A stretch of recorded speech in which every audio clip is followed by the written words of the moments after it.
We also want to get Heidi to pop in here. When did you first start waking up? You said one of your managers or one of Heidi's managers gave you the Obama deception?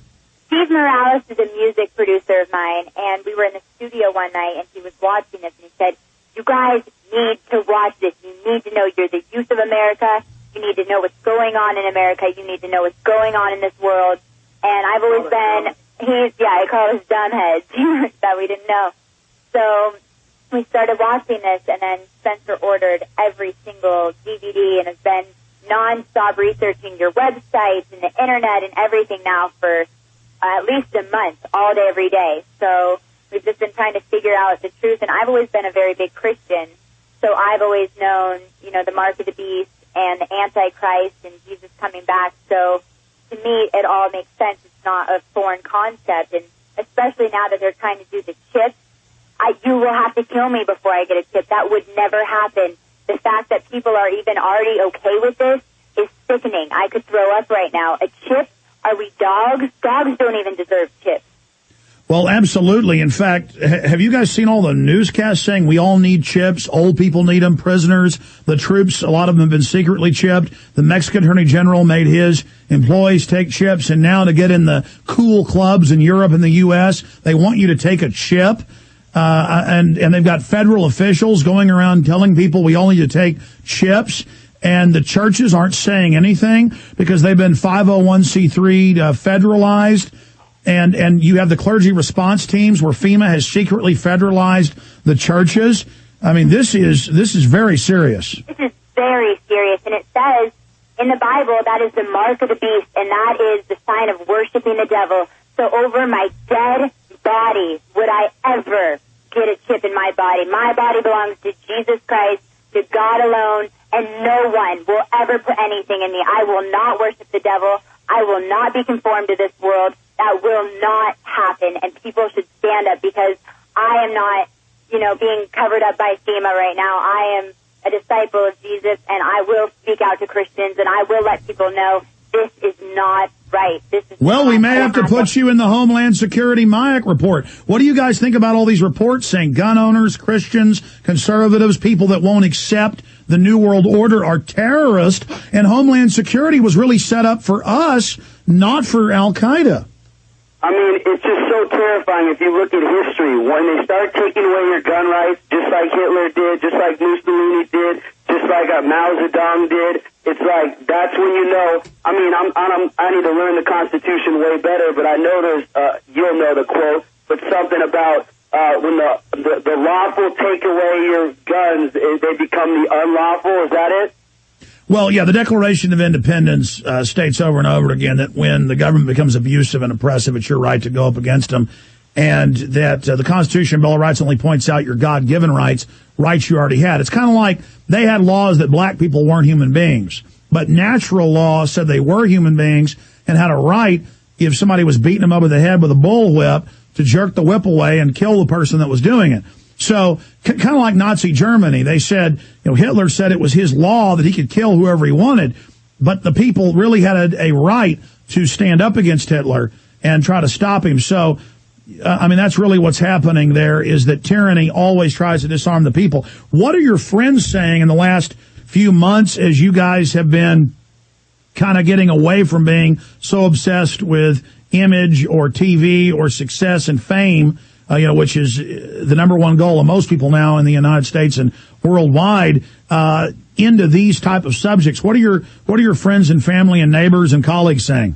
I mean, they're all, because media has been so good at labeling, anybody with facts and trying to, take away from the status quo as conspiracy theorists. So at first they're like, their instinct makes them just, the truth feels crazy. But the reality is you give them an Obama deception DVD and you say, how about we have this conversation after you watch this DVD? Next thing you know, I got my friends, Twittering InfoWars, and that's just so powerful. It's just, you have to be presented with the facts, and nobody ever is, and that's why I feel so privileged that God did give us the opportunity to have so many people be aware of us, whether they like us or not. They're forced to hear our voice, and my voice is now going to be aware of the InfoWars that are attacking your mind. And it's just so sick because I mean, once you really put us on to fluoride, like my dad, who's a dentist, has been telling me my whole life, do not use toothpaste with fluoride. And, you know, you don't listen to your dad, especially when he's your dentist. You're just like, I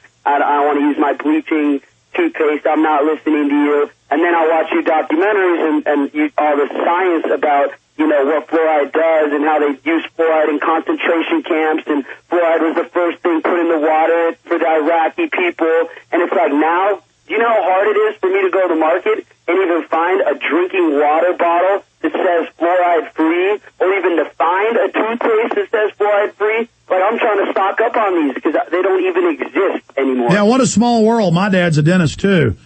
Wow. Well, small world. Now, guys, Heidi, we're about to go to break, but what has it been like for you talking to friends and family and neighbors now that you're kind of shifting your view? They take me very seriously because I've always been a very serious Christian. And most Christians understand what's going on. They understand they're being persecuted. They understand this is the end of the world. They understand the new world order, the one world currency is all in Revelations in the Bible. So they're taking me very seriously, and they know when I mean something that it's a message, and I'm not just full of things, and I tell the truth. And, you know, Jesus says to hate evil and to cling what is good.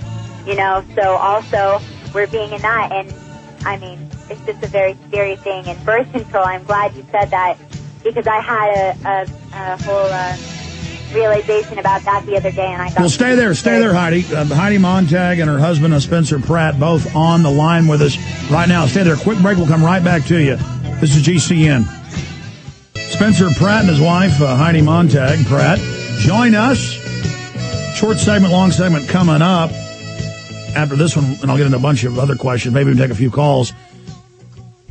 Heidi, you were trying to tell a story before we hit that break. I was just saying about birth control because I got very scared about it the other day, and I felt like God was telling me that this was something just created by the government that is really bad for my body, and I was just getting sick. And I researched it, and one of the founding people who invented birth control said it was the worst thing that they've ever done. They wish they never created it. How it morally corrupted society is just sickening to him. How it devalues women, how it causes depression, how it can cause cancer, how it sterilizes your body and what it does to your body, how most women are suicidal sometimes on it. And in fact, in order to even stabilize the population right now, each woman would have to have 3 children.